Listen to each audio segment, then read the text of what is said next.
नमस्ते विद्यार्थियों, जैसा कि हम लोगों ने इसके पहले कक्षा में पढ़ा था ये वाला पार्ट मैडम मैरी क्यूरी। तो आज इस कलांश में हम लोग पढ़ेंगे यहाँ से भाषा अध्ययन के ऊपर दिए गए वाक्यों में रेखांकित शब्द सर्वनाम है, यानी जिसमें ये रेखा दिया गया है, जैसे कि यहाँ, यहाँ, यहाँ और यहाँ। तो ये जितने भी रेखांकित शब्द है वो सब क्या है? सर्वनाम है। उस विकारी शब्द को सर्वनाम कहते हैं जो पूर्वापर संबंध से किसी भी संज्ञा के स्थान में आता है। तुमने जो पाठ पढ़ा है उसमें से ऐसे शब्द अनेक वाक्यों में है, उनमें से कुछ वाक्य चुनकर लिखो और सर्वनाम को पहचानो। तो यहाँ में कुछ दिया गया है। सर्वनाम के 6 भेद माने जाते हैं। पुरुषवाचक सर्वनाम जैसे मैं, हम, तू, तुम, आप। नीचवाचक सर्वनाम आप। निश्चयवाचक सर्वनाम ये, वह, ये, वे। अनिश्चयवाचक सर्वनाम कोई, कुछ। प्रश्नवाचक सर्वनाम कौन और क्या।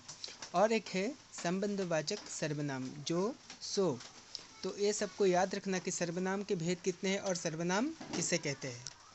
इसके बाद है, अब निम्नलिखित वाक्यों के कोष्ठकों को दिए गए सर्वनामों से उपयुक्त सर्वनाम चुनकर रिक्त स्थानों को भरो। तो जैसे कि यहाँ में ब्लैंक स्पेस दिया गया है और यहाँ में ऑप्शन दिया गया है, तो इस उदाहरण को देखकर तुम लोग को क्या करना है, यहाँ में लिखना है कि कौन सा शब्द यहाँ से उठकर यहाँ में बैठेगा। तो इसे ध्यान से कर लेना। इसके बाद है, निम्नलिखित वाक्यों को ध्यान से पढ़ो और समझो। वो खाता है, वो क्या करता है? वो खाता है। तो अभी हम लोग पढ़ेंगे टेंस के बारे में। काल यानी समय। समय क्या होता है? समय 3 तरह का होता है। जो बीत गया वो अतीत काल, जो चल रहा है वो वर्तमान काल, और जो आने वाला है वो क्या है? भविष्य काल। तो यहाँ में वो खाता है यानी सामान्य वर्तमान, प्रेजेंट इंडिफिनिट यानी जो चल रहा है, यानी वर्तमान समय में वो चल रहा है। सिंपल एक सेंटेंस। इसके बाद है, मैं पढ़ रहा हूँ। तत्कालिक वर्तमान यानी मैं पढ़ रहा हूँ यानी अतीत से अभी तक क्या कर रहे हैं? पढ़ रहे हैं। इसके बाद प्रेरणा जाती होगी। संदिग्ध वर्तमान, प्रेरणा जाती होगी यानी क्वेश्चन मार्क है, जा भी सकता है और जाती होगी, हो रही है। ठीक है। तो उपयुक्त वाक्यों में पढ़ने से ये पता चलता है कि इन वाक्यों की क्रियाओं से वर्तमान में कुछ होने या करने का बोध हो रहा है। क्रिया व्यापार की निरंतरता को ही वर्तमान काल कहते हैं। इसके 3 भेद हैं जो कोष्ठक में दिखाए गए हैं। अब तुम भी इन वाक्यों के आधार पर कुछ वाक्य बनाओ। वाक्यों में क्रिया का होना अति आवश्यक है। क्रिया के रूप वाक्य में विभिन्न कारणों से बदलता रहता है।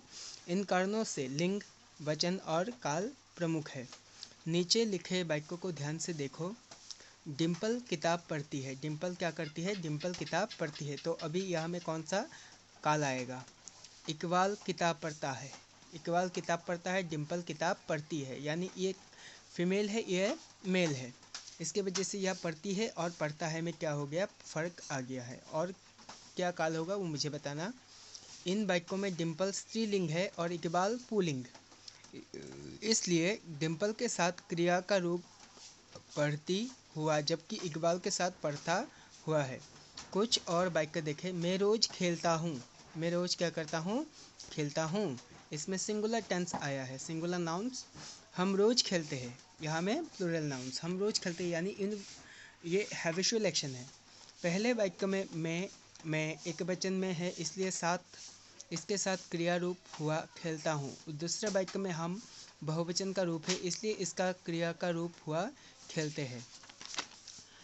और यहाँ में है कुछ वाक्य और देखें। नीरजा गाना गाती है। नीरजा क्या करती है? गाना गाती है। नीरजा ने गाना गाया, नीरजा गाना गाएगी, यानी ये 3 रूप में है। इन वाक्यों में क्रिया एक ही है, परंतु काल अलग अलग होने के कारण तीनों वाक्यों में क्रिया के रूप अलग अलग हुए हैं।